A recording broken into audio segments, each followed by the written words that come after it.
Opening the center immediately, this thrust aims for rapid development and immediate queen's side engagement.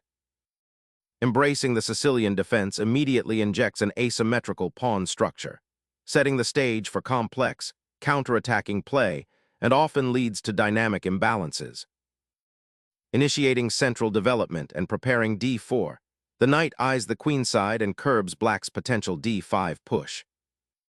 Solidifying central presence and preparing for a king's Indian setup offers flexible development. Initiating a central pawn thrust to challenge black's flank control and unlock white's pieces. Releasing central tension opens lines, demanding immediate attention to piece development and potential pawn structure weaknesses. Unleashing the knight, white asserts central influence and prepares for rapid piece development, aiming to exploit black's slightly passive pawn structure. Instantly challenging the central pawn, this knight prepares for rapid development and potential counterplay. Asserting central presence, this knight cultivates a robust pawn phalanx, preparing for further dominion across the board. Developing a knight to its most natural square here bolsters central influence and readies for king's side castling, a standard plan in this Sicilian defense variation. Opening up the diagonal for the bishop directly pressures the f7 square, hinting at aggressive intentions and potentially creating early tactical opportunities around black's kingside. Solidifying the central pawn chain now prepares for kingside development and a more robust pawn structure, aiming to contest the open lines arising from the Sicilian. Bishop strategically repositioning to the flank, now eyeing the queenside while simultaneously reinforcing the d4 outpost, a subtle but effective consolidation of central influence and preparation for future queenside expansion. Securing the bishop on its usual defensive square, black solidifies the kingside pawn structure and prepares for castling, creating a harmonious setup where pieces begin to coordinate their efforts for future central maneuvering. Anchoring the bishop to this diagonal solidifies control over key central squares and prepares for a potential queenside castling maneuver, hinting at aggressive intentions down the c-file. Securing the king's safety is a top priority, allowing black to consider further piece development and prepare for potential central pawn breaks. Preparing for queenside expansion, the queen repositions to an active square, supporting a potential c3-c4 pawn thrust and eyeing the kingside. Unleashing the queen to the queenside immediately challenges white's central control and eyes potential weaknesses on the c3 knight, forcing white to react. Castling queenside dramatically escalates the central battle and opens up attacking avenues along the g-file. Black needs to be vigilant about potential pawn storms and king's safety as white prepares to unleash an offensive storm. Clearing the central files and simplifying the position, black exchanges a knight that was a key defender of white's kingside castled position, hoping to exploit the open d-file and potentially disrupt white's queenside ambitions. Unleashing the bishop from its pawn shield, white immediately challenges the advanced knight and opens a diagonal that could potentially target black's castled king, creating a dynamic tension that will test black's defensive coordination. Black resolves the tension on the queenside, placing the bishop on a diagonal where it eyes the central pawn and prepares to participate in the kingside defense, while also potentially supporting a future queenside pawn advance. Safeguarding the king from potential diagonal threats emerging from the queenside is the primary objective of this maneuver, subtly preparing the board for future offensive operations.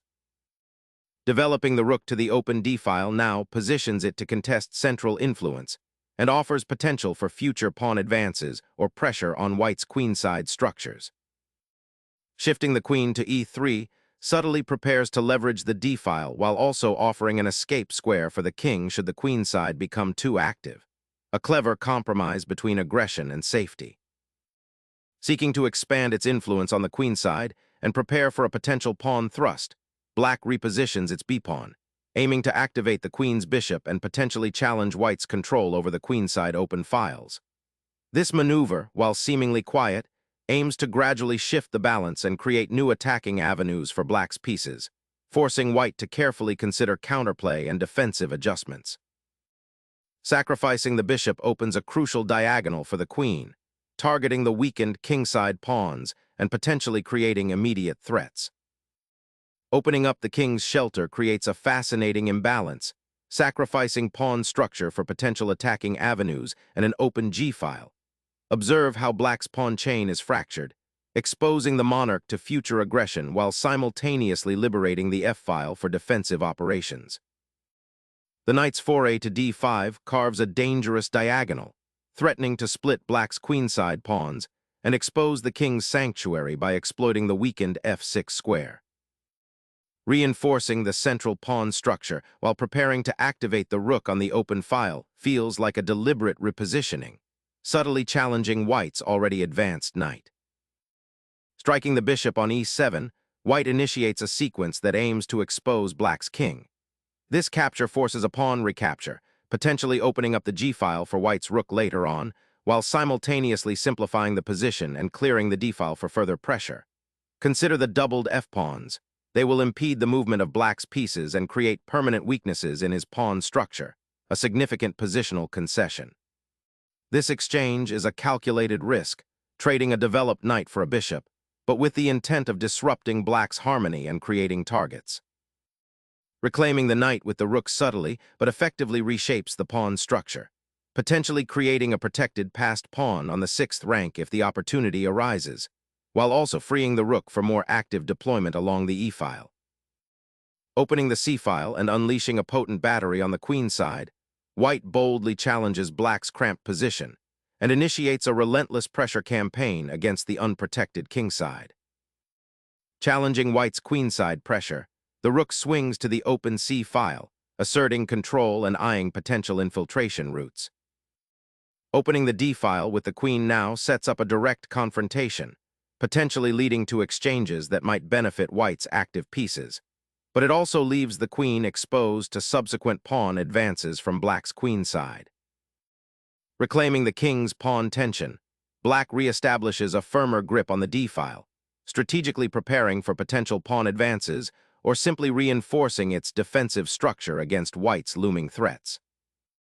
Seizing the initiative, this capture reclaims material and immediately threatens black's kingside pawn structure, forcing a critical decision regarding defensive resources.